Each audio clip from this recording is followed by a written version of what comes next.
Bonjour à tous, très heureuse de vous retrouver sur School TV Le Mag. 30 minutes sur la scolarité de vos enfants et aujourd'hui dans Action Éducation, nous allons parler des accidents domestiques. Voici le sommaire.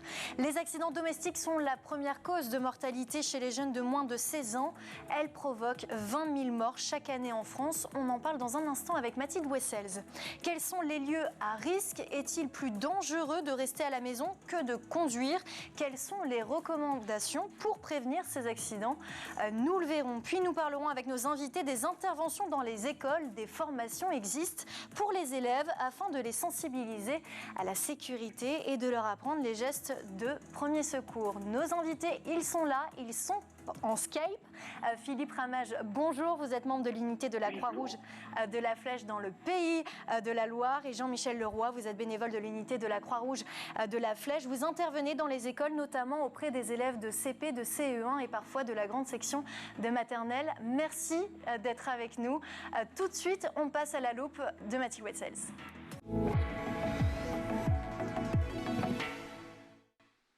Bonjour Mathilde. Bonjour Irina. Pour commencer, qu'est-ce qu'un accident domestique? Alors, les accidents domestiques se produisent à la maison ou dans ses abords, comme par exemple le garage, le jardin ou la cour. Selon l'OMS, les accidents domestiques sont causés par plusieurs facteurs, dont la chaleur, l'électricité ou du manque d'oxygène. Dans le cas notamment de la noyade ou de l'étouffement, pour être plus clair, les accidents domestiques en question sont, je le disais, les étouffements, les noyades, les chutes, les intoxications, les brûlures ou encore les électrocutions. Et les risques diffèrent en fonction de l'âge de l'enfant? Alors, sur le site, effectivement, du ministère de la Santé et des Solidarités, les messages sont plutôt clairs dès sa naissance. Votre enfant doit constamment être sous la surveillance d'un adulte. Ne le laissez jamais seul, que ce soit dans son bain, sur la table à langer et évidemment dans la maison ou encore dans la voiture. À partir de 3 mois, votre enfant commence à attraper des objets. Donc, il peut se retourner, rouler sur le côté et tomber de la table à langer, de votre lit ou du canapé.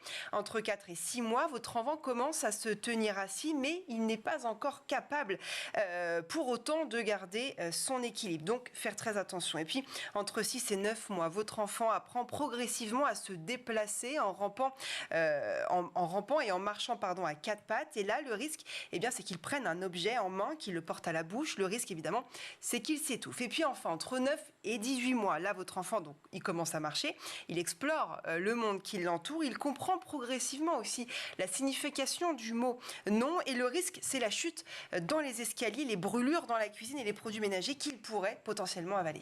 Quelles sont les recommandations du gouvernement pour prévenir ces accidents? Alors, pour les nourrissons, le risque, c'est l'étouffement surtout, avec les petits objets ou des aliments. Il faut donc veiller à le coucher seul, sans encombrer son lit d'objets. Pour les enfants de 3 mois et plus, il ne faut pas laisser à leur portée des pièces de monnaie, des billes, des boutons, par exemple. Il faut le surveiller pendant ses repas et lorsqu'il joue. C'est extrêmement important. Mettre également les sacs plastiques hors de portée de votre enfant, tout comme les ceintures, les cordons, les colliers et écharpes pour éviter évidemment qu'ils étranglent. Et pour ce qui est des noyades, on le sait, il suffit de très peu de temps d'inattention. 30 secondes, 1 minute. Et c'est le drame, c'est pour cela qu'il ne faut jamais laisser son enfant seul dans son bain, ne pas s'éloigner, même pour quelques secondes.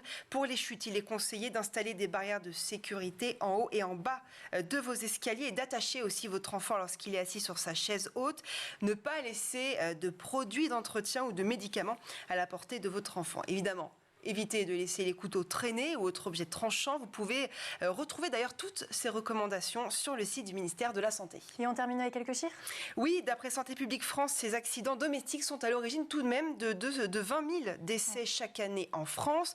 Et la moitié des accidents domestiques concernent les enfants de 0 à 16 ans. Donc c'est énorme, il y a plus d'enfants que d'adultes. Et pour les enfants de moins de 10 ans, les 3/4 des accidents se produisent dans la maison. Même en tête de ces accidents, on retrouve la chute, qui est l'accident domestique le plus fréquent chez les enfants de 0 à 6 ans. Merci beaucoup Mathilde. Tout de suite, voici l'expression orale. L'expression orale avec mes invités, Philippe Ramage, membre de l'unité de la Croix-Rouge de la Flèche, et Jean-Michel Leroy, bénévole de l'unité de la Croix-Rouge de la Flèche. Philippe Ramage, les accidents domestiques n'arrivent pas qu'aux autres? Non, effectivement. Et pour ceux qui peuvent penser, parce que c'est un risque dans les familles de penser que ça n'arrive qu'aux autres, il faut simplement qu'ils se rappellent des chiffres. Alors les chiffres, c'est pas la peine que je les redonne, ils ont été donnés tout à l'heure. Même si, moi personnellement, je pense que 20 000 c'est beaucoup, nous on annonce plutôt 12 à 13 000 accidents domestiques. Sachant que pour nous, 20 000 c'est plus le total des accidents de la vie courante. C'est-à-dire qui englobe les accidents domestiques et ceux qui sont à l'extérieur du domestique. Enfin, donc, les chiffres sont très importants. Et c'est pour ça qu'à la Croix-Rouge de la Flèche, on avait décidé de mener une action. Alors, sur une tranche d'âge qui est un peu différente de ce que vous avez évoqué tout à l'heure, nous, c'est à partir de 5 ans, à peu près, de 5 ans jusqu'à un peu plus, dans le secteur de l'école primaire. Et pourquoi? Parce que sur les plus jeunes, il nous semble qu'il y avait déjà pas mal d'actions qui étaient conduites sur notre territoire, mais aussi et surtout parce qu'à partir de 5 ans, les élèves, on peut les retrouver à l'école. Et c'est plus facile de travailler avec des groupes. Et vous dites 13 000 morts chaque année en France. Est-ce que c'est un chiffre en baisse ou en augmentation ces dernières années? Alors, il est à peu près stable. Il a bien sûr augmenté pendant les 2 années les plus fortes de la pandémie. Puisque d'après certaines études, mais ça je ne peux pas moi le confirmer, mais d'après certaines études, on est passé de 3 à 4 fois plus de tués que sur la route à 5 ou 6 fois. Et ça se comprend puisque les enfants étaient davantage chez eux, ils étaient confinés, donc il y avait un peu plus d'énervement, sans doute plus de risques de blessures. Alors, quels sont les lieux à risque dans une maison? Tous. Tous les lieux de la maison sont à risque. Alors, bien sûr, il y a la cuisine. Bon, dans la cuisine, vous avez énormément de risques de coupures. Certains ont été cités tout à l'heure, avec tout ce qui est tranchant, mais aussi de brûlures. Brûlures avec de l'eau chaude, qui peut être dans une casserole, avec, selon l'âge de l'enfant, un enfant qui veut regarder un peu avec sa maman, par exemple, ce qu'il y a dans l'autocuiseur. On ouvre le couvercle de l'autocuiseur et on approche la tête un petit peu trop près, et là, ça peut être une brûlure très très grave par la vapeur. Mais aussi, ce qui se produit fréquemment, et j'en resterai simplement à quelques exemples, c'est la brûlure avec un liquide chaud qu'on a mis dans le micro-ondes à chauffer, et qui est en hauteur. Et l'enfant essaie d'attraper lui-même le bol ou le récipient dans lequel il y a quelque chose, un liquide qui est à chauffer, et se le renverse sur lui. On rencontre même dans les écoles des enfants qui nous montrent d'ailleurs les conséquences des brûlures très graves qui ont été produites de cette façon-là. Ou alors, un dernier exemple avec ce qui est chaud dans la cuisine, c'est aussi un adulte par exemple, qui veut se préparer un café instantané assez rapidement, qui s'est fait chauffer de l'eau et qui se dit je pose le récipient sur la table, mon petit à côté n'a pas le temps de l'attraper, ça va me prendre 2 secondes de rajouter le café et le sucre, et manque de chance, il arrive que l'enfant essaie d'attraper le bol qui est un petit peu haut pour lui, très chaud, il se brûle et il se renverse sur lui. Et Mathilde l'a dit tout à l'heure, un enfant peut se noyer en moins d'1 minute sans un bruit dans 20 cm d'eau, c'est possible? Tout à fait. Alors, ce qu'il faut ajouter à ça, parce que notamment dans la salle d'eau, alors il y a la piscine, il y a le bac à poissons pour les gens qui ont un peu de terrain et qui ont des bassins avec des poissons dedans, surtout que là c'est souvent gras autour et on peut glisser, donc il faut toujours des protections. Mais dans la piscine, dans la baignoire, ce qu'il faut surtout ajouter, c'est qu'une baignoire, ça glisse énormément. Alors non seulement on peut se noyer dans 20 cm d'eau si l'enfant est au fond et s'il est petit, mais c'est surtout qu'il va avoir glissé, par exemple, qu'il va s'être frappé la tête contre la baignoire, qu'il va être un peu assommé, et pendant son inconscience, c'est là, surtout, qu'il va risquer de se noyer et de respirer l'eau qui même s'il n'y a que 20 cm. Et là, je parle aussi sur la tranche d'âge pour laquelle on intervient. C'est 5 ans, 6 ans, 7 ans, 8 ans, 9 ans, 10 ans. Oui, Jean-Michel Leroy, vous êtes bénévole de l'unité de la Croix-Rouge de la Flèche dans le Pays de la Loire. Avec ces formations, mieux vaut prévenir que guérir?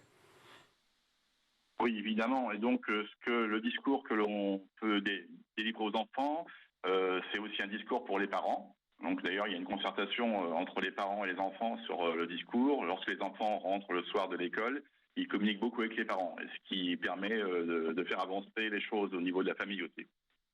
Et justement, est-ce que c'est la même approche? Est-ce que c'est la même approche pour enseigner les dangers à un enfant qu'aux parents? Pas du tout, non. Parce que pour les enfants, c'est sous forme de jeu, c'est assez ludique. Les enfants qui ont 5-6 ans, on ne peut pas avoir le même discours qu'avec des adultes. Mais le discours que l'on peut tenir auprès des enfants est également le même pour les adultes, hein, même si on varie un petit peu le vocabulaire. D'ailleurs, vos sessions pour les classes de CP sont ludiques. Quel jeu utilisez-vous pour attirer la curiosité des élèves? Alors, par exemple, on utilise le jeu de 8 familles, donc ça correspond aux 8 dangers qu'on a déterminés au départ. Voilà. Donc les enfants jouent avec ce jeu de 8 familles et sur chaque carte, par exemple, je peux en présenter une ici. Voilà, vous avez un danger qui est représenté sur la carte, qui permet aux enfants, quand ils ne savent pas vraiment lire, de regarder déjà la photo qui est sur la carte, afin de trouver sur la carte suivante le père, la mère et d'établir donc toute la famille comme un jeu de famille classique. Voilà.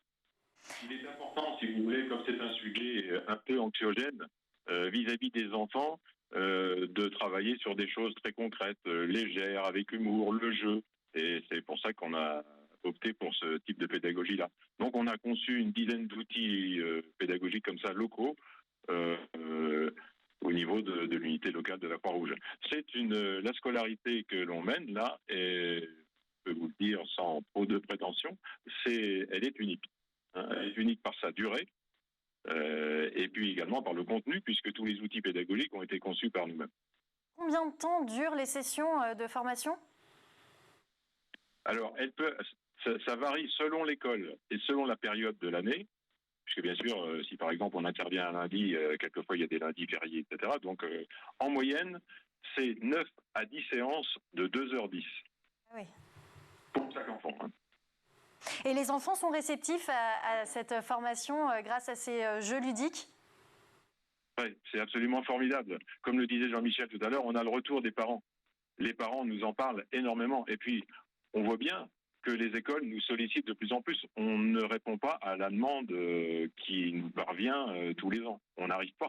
Parce qu'on n'est quand même qu'une petite association. On travaille avec des bénévoles. On a une seule salariée. Et on a 2 services civiques. Mais on ne peut pas faire plus que ce qu'on fait. L'après-midi, par exemple, on est fréquemment dans 2 écoles en même temps, au même horaire. Et on aura fait d'autres écoles le matin. On ne peut pas faire plus. Et on est de plus en plus sollicité. On est sollicité maintenant même par des IME, par des associations qui gèrent des personnes qui souffrent de certains handicaps, etc. Justement, ce sont les établissements scolaires qui font appel à la Croix-Rouge et ce n'est pas la Croix-Rouge qui demande aux établissements d'intervenir. C'est bien ça? Tout à fait, c'est ça.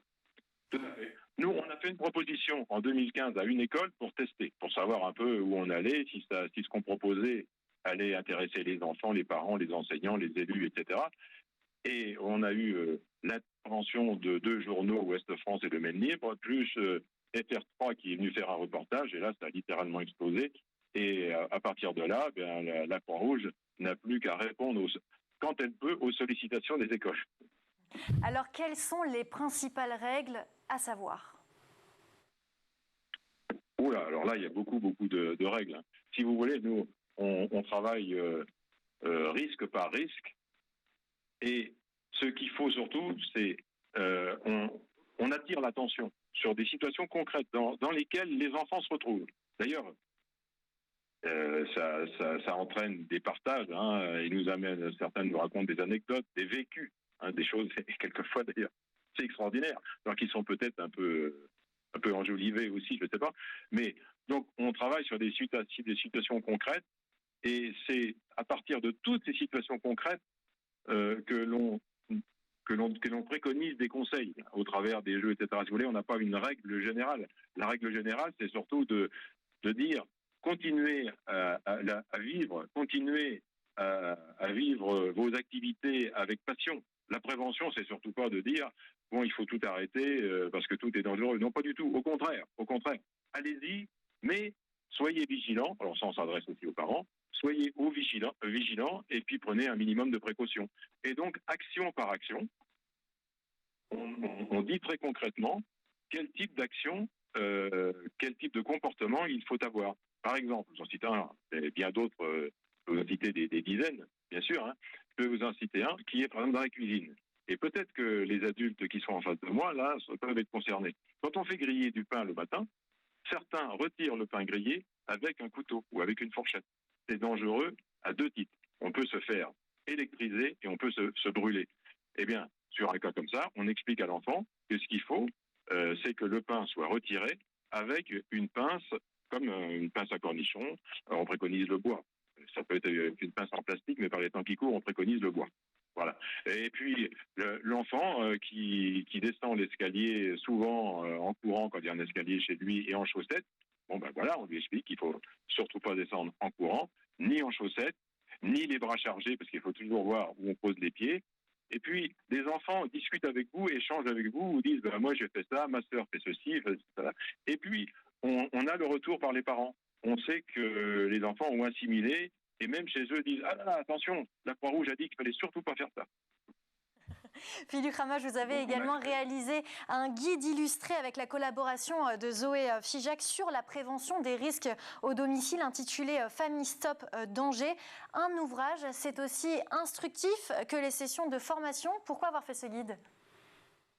Eh bien, parce que j'étais un petit peu frustré d'être limité à la circonscription dans laquelle on peut intervenir. Et je me suis dit, c'est bien dommage qu'avec l'acquis que l'on a sur 7 ans maintenant de recul, puisqu'on a quand même formé un peu plus de 3300 enfants, hein, comme je vous disais tout à l'heure, jusqu'à plus de 20 heures par formation, j'étais un petit peu frustré et je me suis dit, si je pouvais réaliser un guide avec un illustrateur de talent, eh bien, ça permettrait peut-être de toucher un public plus large. C'était ma seule quasiment motivation, et en tout cas au moins ma principale motivation. C'est un guide qui s'adresse à toute la famille. Les enfants peuvent se reconnaître dans cet ouvrage autant que les parents, c'est ça? Oui, ça je peux vous assurer. Et d'ailleurs, on en a le retour, puisque le premier partenaire, on va dire ça comme ça, je ne sais pas si j'ai le droit de donner le nom, c'est une banque assurance, à qui j'ai proposé ce guide, l'a acheté, et on a fait éditer un certain nombre, et au bout d'1 mois et demi, a lancé une seconde édition qui était 10 fois plus importante que la première, en se basant sur ses premiers retours. Donc c'est que le public s'y retrouve. Comment pouvons-nous se procurer ce guide? Eh bien là, c'est très particulier pour l'instant. J'essaie de trouver d'autres voies. C'est qu'il faut, pour l'avoir, il faudrait aller chez cette banque, dans une agence de cette banque d'assurance, qui pour l'instant touche seulement 6 départements. Ils essaient de réfléchir à la possibilité de d'étendre au niveau national. Mais ce que je voudrais, c'est qu'effectivement, ça soit plus accessible. Par exemple, le docteur Estelle Herviot, qui est responsable des urgences pédiatriques au CHU d'Angers, a signé une préface que vous avez peut-être vue, et qui a validé d'ailleurs tout ce qu'on faisait. Ça, c'était valorisant, parce qu'elle a validé tout ce que l'on faisait. Elle a dit oui, je rencontre tout ça, effectivement, il n'y a pas de problème. Tous les jours, je vois tout ça. Mais, eh bien, elle aurait souhaité pouvoir distribuer ce livre à ses patients, et notamment à ceux aux familles qui ont été victimes d'un accident domestique et qui se sont retrouvés aux urgences. Mais elle ne peut pas le faire. Merci beaucoup. Tout de suite, voici l'info en plus avec Mathilde Wessels.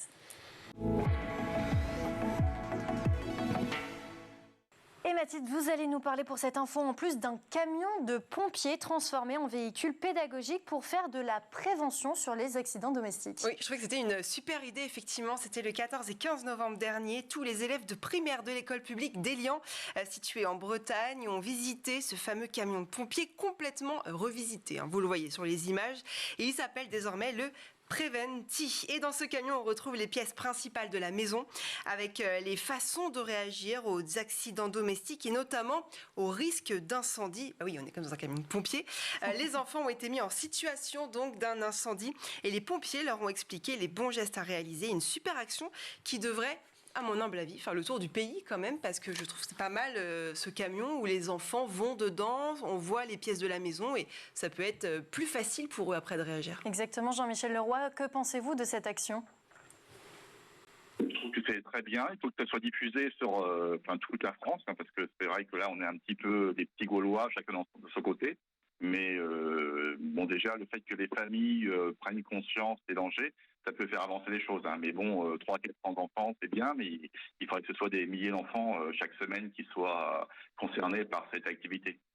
Et selon vous, y a-t-il assez d'actions en France aujourd'hui ?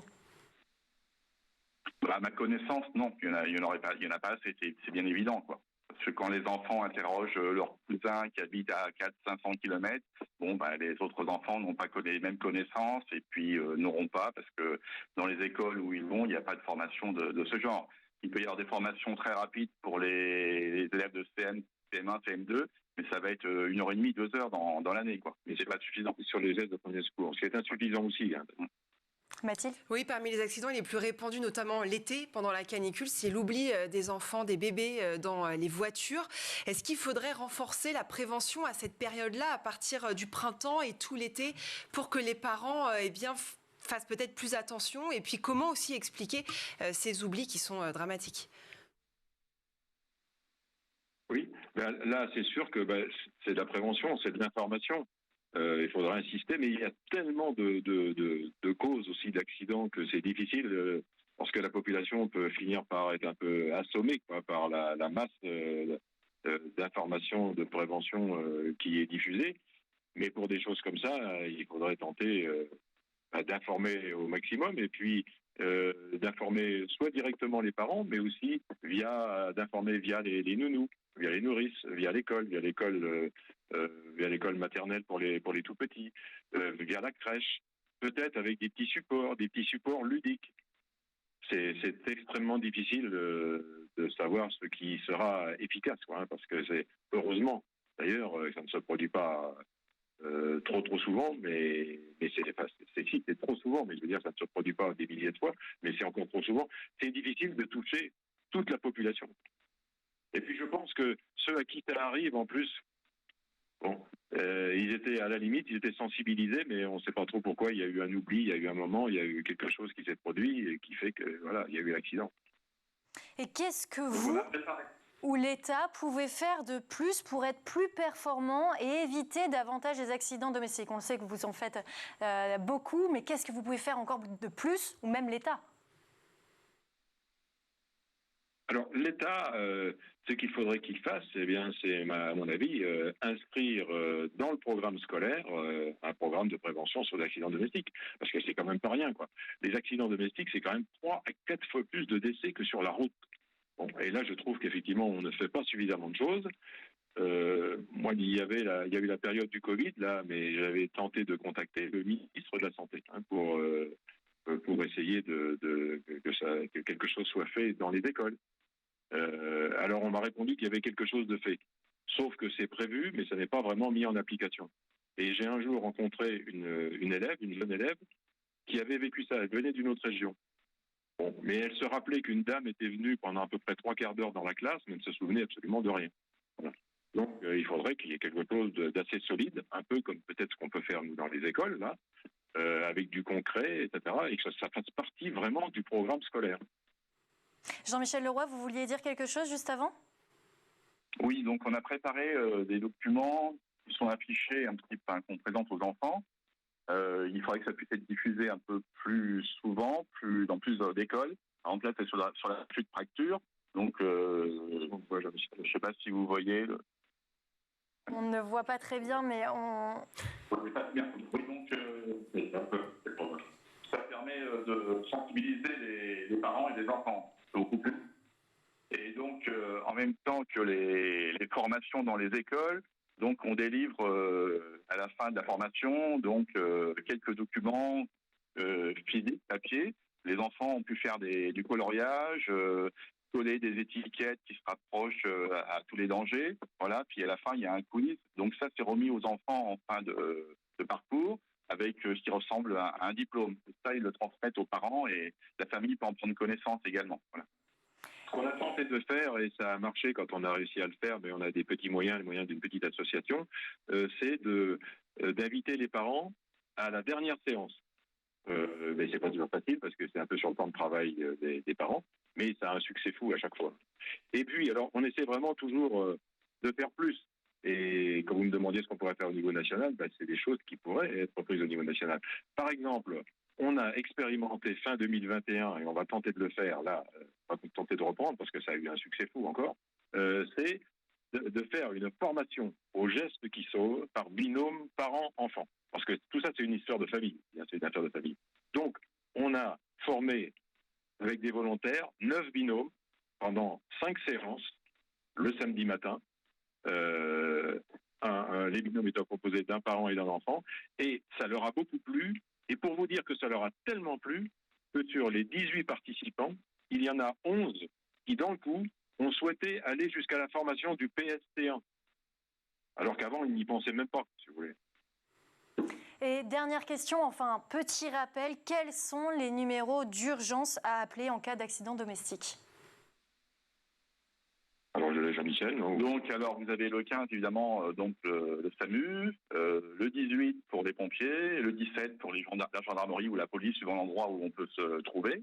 Donc, le 112. Et puis, pour les enfants qui sont les plus jeunes, ils retiennent surtout le 15 et le 18. Et voilà. Merci beaucoup. Merci à nos invités Philippe Ramage, membre de l'unité de la Croix-Rouge de la Flèche dans le Pays de la Loire, et Jean-Michel Leroy, bénévole de l'unité de la Croix-Rouge de la Flèche. Merci de nous avoir partagé vos expériences. Merci Mathilde Wessels. Et merci à vous de nous avoir suivis. Demain, vous retrouverez enfin le talentueux Patrice. Moi, je vous dis à bientôt sur School TV.